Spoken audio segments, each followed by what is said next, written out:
බෑ මම මට අහන්න සින්දුවක් දාගත්තේ. මොකද මම අහන්නේ? පොඩ්ඩයි සින්දුව දානවා මල්ලි. අයියෝ. සින්දුවක් අහන්න ආවේ දොරකතර කිව්වා. ඒ අර ට්‍රේන් කළා ආවෝ. මේ මොකක්ද මේ? මොක අහලා ඔයා අහන්න ඕන නම් බයි කිව්වේ.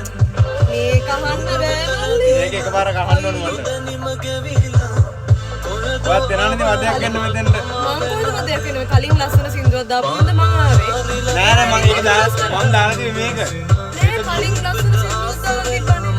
මම ඒක අහන්න තමයි මෙතෙන්ට. ඒක මන් දාන්නේ නෙමෙයි. මාත් මේක තමයි ඔයා.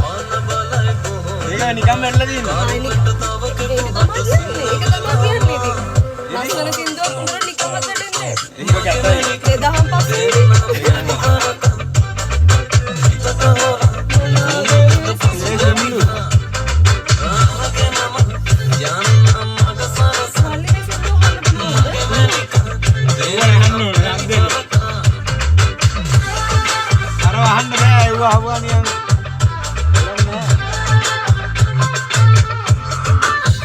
මොකක්ද කියන්නේ?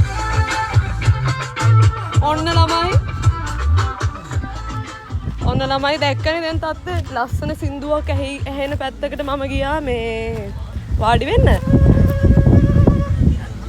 මේ මිනිස්සු ඇවිල්ලා අර 2000න් පස්සේ සින්දුවක් දැම්ම ඔන්න. ඔක තමයි ළමයි මගේ දැන් ලයිෆ් එකේ තත්ත්වය.